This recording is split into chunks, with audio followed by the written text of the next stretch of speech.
What's going on, guys, and welcome back to another video. So today we are specifically going to talk about the jobs report that came out earlier on this morning. I want to address what's going on, what's coming, and what we can expect moving forward.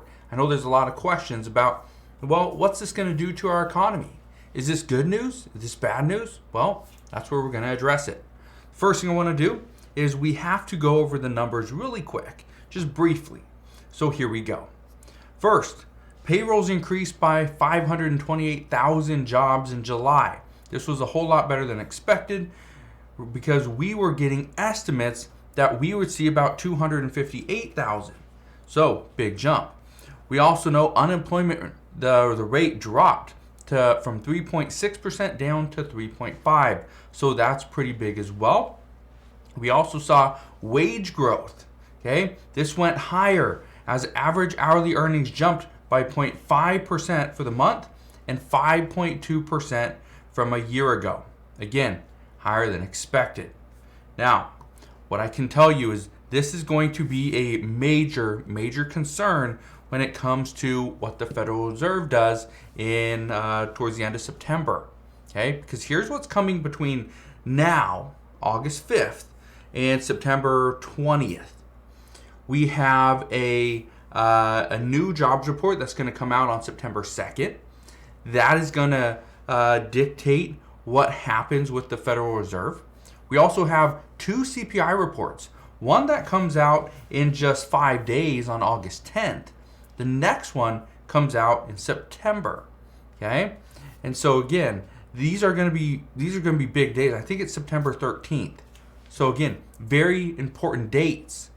But again, why does all this matter? Well, it matters because these next three reports all come before the FOMC meeting, which will be held on September 20th and 21st, which then will have an update after that as to what the Federal Reserve is going to do.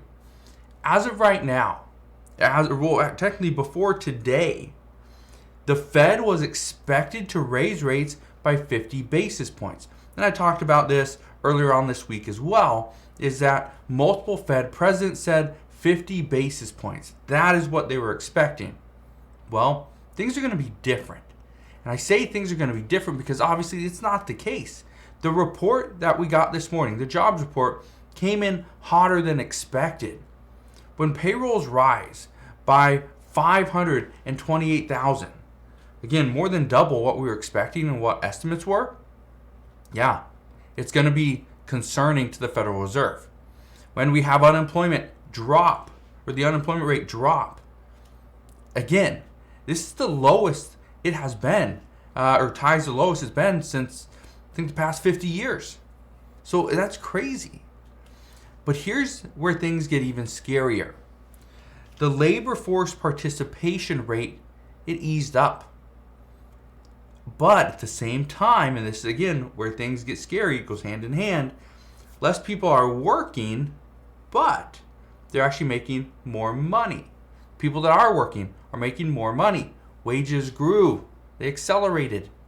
Again, that's not what the Federal Reserve wants. They want to see wages are slowing down. We don't see so much wage growth. Because if we see wage growth, it's just another reason, another potential issue with inflation, because as people make more money, they tend to spend more money, not save it or invest it. Now, if you remember last month, I said we need to see wages slow down. And if not, the Federal Reserve would really have no other choice than to keep hiking rates at an even faster pace. Well, that's exactly what is going to happen. And now the expectation is that the Fed must come in with a bottom number of about 75 basis points. It can't be 50 basis points. It has to be another increase of 75 basis points.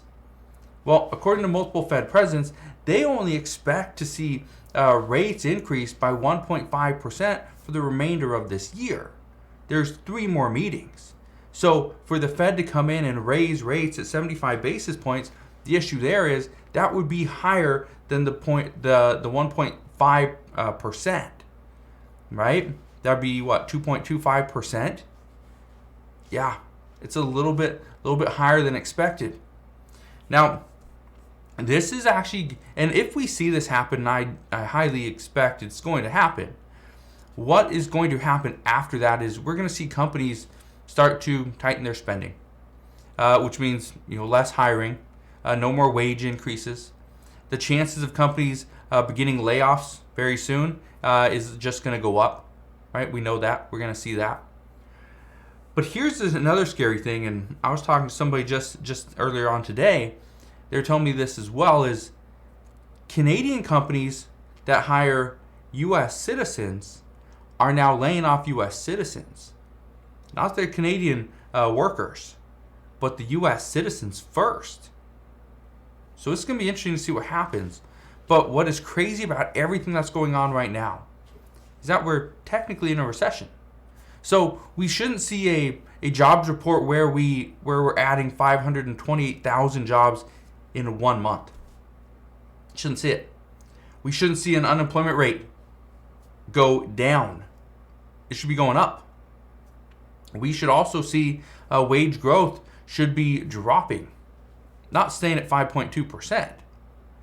Now, the fact that we now know that private payrolls are higher today than they were in February of 2020, which was right before the pandemic, this is somewhat interesting.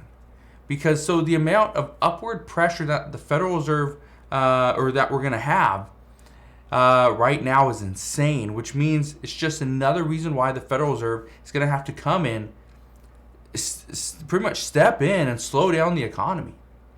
And when they do this, expect to see the same, or expect to see a lot of the same issues that we've seen in the past, but there'll be major changes, and many of these changes are going to be to businesses, the way they're run, the way they're managed, right? The amount of people that they bring in, who they hire. Again, a lot of issues here.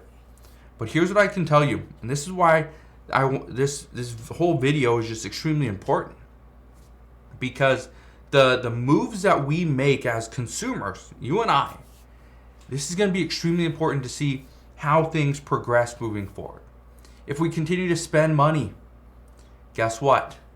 Businesses are looking at like, oh, well, the consumers keep spending money, yet the government officials tell us we're in a recession, or we need to stop spending money. We can't keep hiring people like we have been. But at the same time, we're making so much money now because consumers keep spending it. Well, we need to hire more people. So there's two different thought processes here. One is, oh, you should lay off employees. You should slow down the economy a little bit, bring inflation down. The other thought process is, well, our business is booming. We got money just sitting here. Let's reinvest it back into the business. Let's continue to grow. Maybe we are not in a recession. So that's the troubling part where we're at right now. There's two different trains of thought. And it depends on which one you're on and what you're going to see. So what is coming is we are going to see changes from the Federal Reserve. We know that. But the other thing is, are the American people going to change the way we buy things? How much we spend? How much we're traveling? Right? Buying a car? Getting into a new home? Are we going to change the way that we've been consuming goods for the past 2 years? According to experts, no.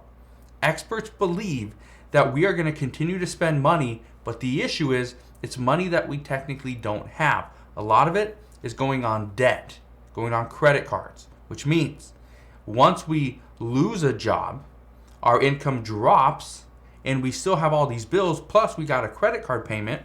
The issue there is the creditors may not get the money that they are due simply because we're spending all our money somewhere else. So right now there's a lot of issues. Again, as always, as I know more, I promise, I'll come back on and share all the latest news and updates. So I want to thank you guys for watching. Have a wonderful rest of your day. Consider subscribing, and I'll see you guys on the next one.